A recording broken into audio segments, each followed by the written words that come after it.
The first thing that you need to do if you want to become a more consistent player is develop a consistency mindset. This stuff starts before you even step on the court, because honestly, the reason that the vast majority of mistakes happen at lower levels of the game is that players go for ridiculous shots that they've got no business going for. Now, recently I've been learning to play tennis left-handed. So I spent the last 18 months playing with players that I wouldn't necessarily have played with before.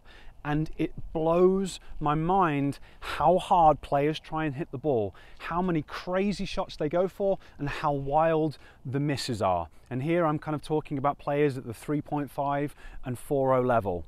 In the vast majority of my practice sessions with players, I'm having to stop the person and beg them to please just stop trying to hit the ball so hard and start getting the ball back in so that I can at least practice a few shots. The crazy thing is, when I tell them to do it, they're then suddenly dramatically more consistent, which means that they just really weren't thinking through what it takes to actually become good at tennis. Because tennis is all about consistency. It's all about getting the ball back in one more time than your opponent. You can get to a very high level, so 4.5 level tennis easily without even hitting the ball hard. You just have to get the ball in 5 or 6 times against most players, maybe a little bit of pace, a little bit of spin when you get up to the 4.5 level, and most players miss and they fall apart. You do not need to go for monstrous power on all of your shots.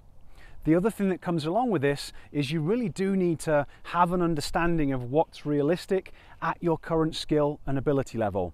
Now, the hard thing here is we see the pros play, they do ridiculous stuff and they make it look so easy, and it's just not. And then unfortunately, the way that coaching is going online these days, there's all sorts of bold and interesting claims like hit Federer's forehand in 3 simple steps, how you can crush your forehand like Alcaraz, learn Djokovic's backhand in 6 minutes flat. These are the greatest players ever to play the game. The likelihood that we can do what they do is very, very small. You need to understand what's realistic at your skill and ability level. So again, if you're kind of below 4.5, that's kind of the cutoff, but honestly, most 4.5 players can't take a ball up high and crush high balls. They can't consistently take balls on the rise on either the forehand or backhand, because if they were capable of doing that stuff, providing they've got decent movement, they'll be playing 5.0 tennis. So if you're low level 4.5 or you're 4.0 and below, you just have to develop the discipline to understand that crushing balls on either side and taking balls on the rise is a very low percentage play. It's not the thing that you should be trying to do or working on, and just understanding that and focusing on being more consistent and playing a shot with a higher percentage is one of the biggest things that you can do to instantly improve your level of consistency. Now that we've got that out of the way, let's talk about the 2 fundamental things that you're probably going to need to work on to develop your consistency. And it really is about the fundamentals. The first one is going to be your preparation and movement to the ball. Obviously, taking away the crazy shots that players are going for, the next most common reason that players miss shots is they were just out of position. So they either weren't prepared in time or they were in the wrong position. Either of those things are going to dramatically reduce the likelihood that you can hit with consistency. So what you basically want to be focusing on is your ability to react quickly and to set up in position. So when the ball is coming towards you, you're kind of making calculations in your head. You're thinking about the spacing, because if you get too close to the ball, you get jammed. That's on the forehand, the backhand, the one on the backhand, the slice backhand. You get jammed, you're more likely to miss. If you're too far away from the ball, you're reaching and you're more likely to miss your shot. So trying to judge where the ball is so you can set up the right distance is one of the most crucial pieces in terms of consistency. And so much of the coaching that goes on out there, people are tweaking and changing different things, but when you watch the player play, it was a fundamental problem. They were too close to the ball, and that was what was throwing the biomechanics off. So you've got to be thinking about that. The second side of that is you've got to be making sure that you're moving forwards or backwards so that the ball is in a more ideal contact position. Like again, this kind of goes back to what I've just talked about a little bit. Taking the ball up there and crushing it is a very high level skill. Taking the ball on the rise is a very high level skill, forehand and backhand. And that means depending on the ball that's coming towards you, you need to respect it and move forwards or backwards accordingly. Now, players generally find it a little bit easier to move forwards.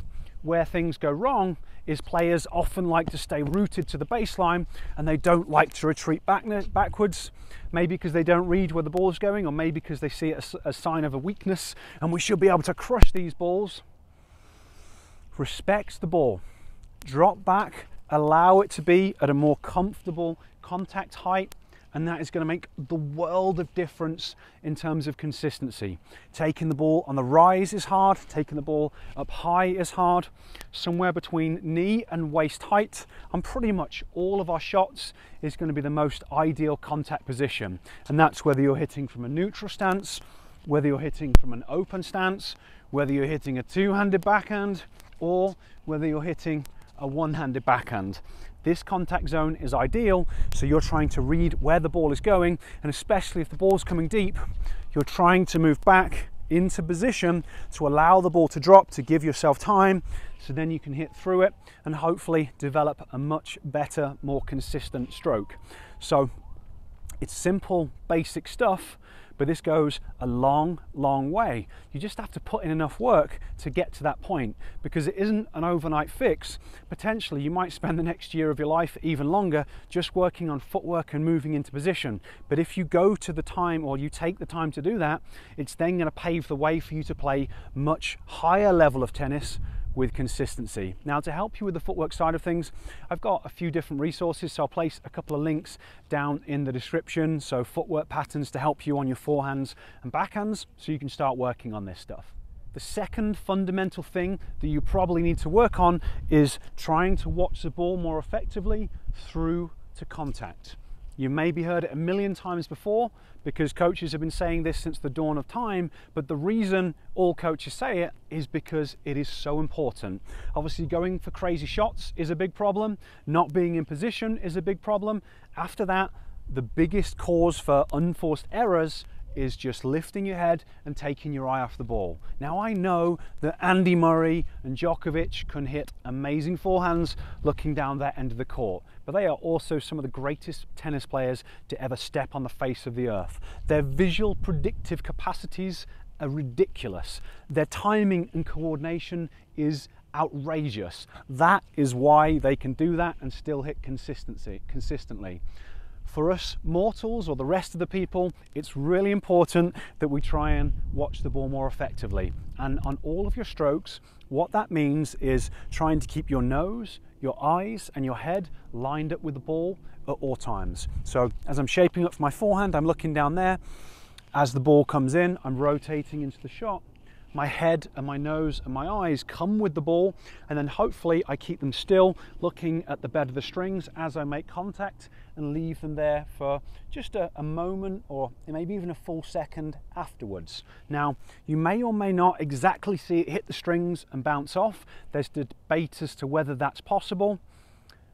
But what I can tell you for sure is if you try your hardest to do it, it is definitely going to increase the likelihood that you will be more consistent. It's just the way our bodies work. When we're looking at something that we're doing, we're more consistent with it. When we're not looking at it, we're less likely to do it well, because you just can't make the adjustments. You know, on perfect courts with amazing timing, yeah, we can get away with this stuff. But if the ball takes a bad bounce, then sometimes you just need to make an adjustment. So you need to be watching the ball to be able to deal with that. So it's going to be absolutely essential. Now, there are two parts to making this happen. One is focusing on it, making it a priority.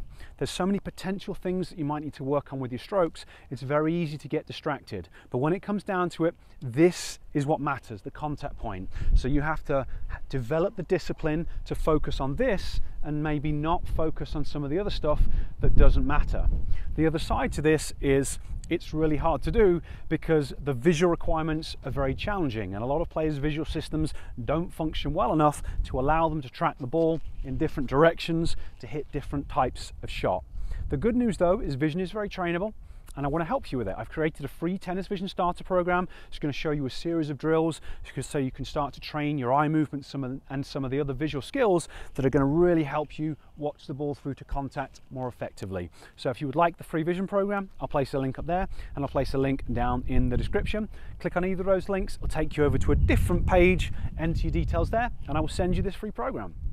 Okay, so they're the fundamental pieces that you should be working on if you want to be a more consistent tennis player. Now, I know that this stuff isn't glamorous, it isn't sexy. There's other YouTube videos out there that talk about all these exciting things that are possible, and I'm not trying to be negative or miserable. I'm trying to be realistic to help you. Tennis is built on foundational components. You have to not allow yourself to get distracted by nice, shiny tennis objects. You need to develop discipline in the way that you practice. You need to develop focus. You need to work on your footwork and make sure that you prepare and set up in the right position. And you need to watch the ball through to contact as best you can. You implement those three things, especially if you work on the vision drills a little bit, it is going to make a dramatic difference in your level of consistency, and it normally works pretty quickly as well. And as you start to become more consistency, you're basically going to achieve a certain level, then you can start to build and add layers of complexity, starting to try and get a little bit more power and really trying to raise your game. But you have to start with this stuff first and then add those things in later. Okay, hopefully this video makes sense and it's been beneficial to you. I would love to hear your comments down below, and I'll catch you next time.